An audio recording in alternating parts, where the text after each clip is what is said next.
আজি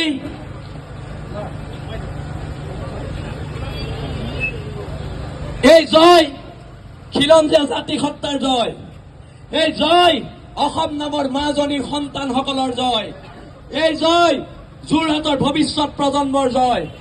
এতিয়া কথা হৈছে এই বাংলাদেশী কালপ্ৰিতটোক চিৰা আৰু বিৰি খোৱা এই বাংলাদেশী কালপ্ৰিতটোক এৰেষ্ট কৰিব লাগিব লাগিব আৰু লাগিব।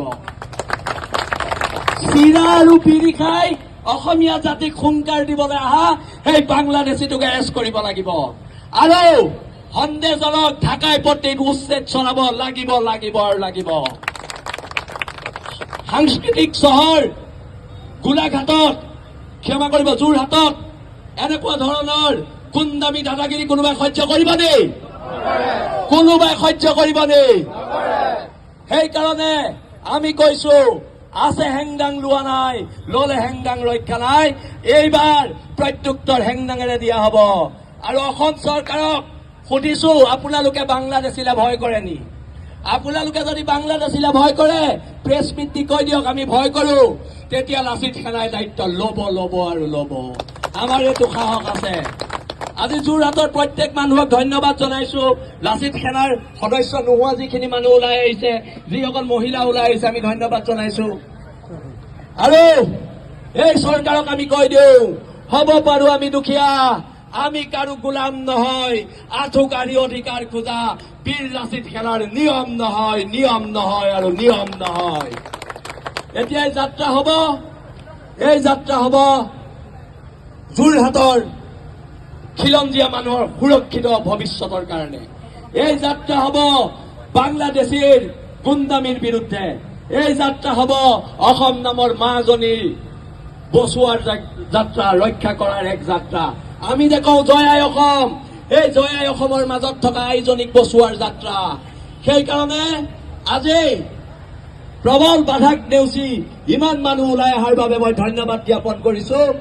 আৰু পুনৰবাৰ কৈ দিছো, বাংলাদেশীৰ গুণ্ডামী যোৰহাটত চলিব দিয়া নহব, কোনো কাৰণত নহব।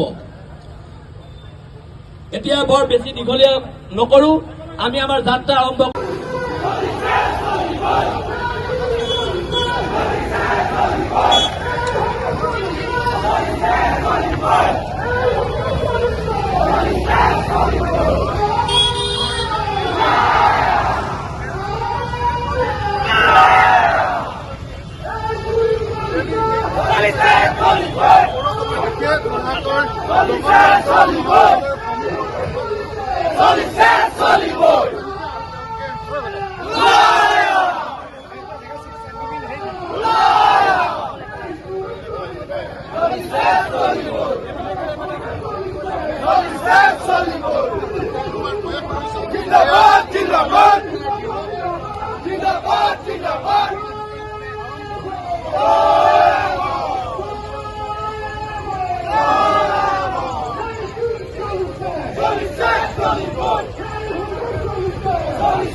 Police!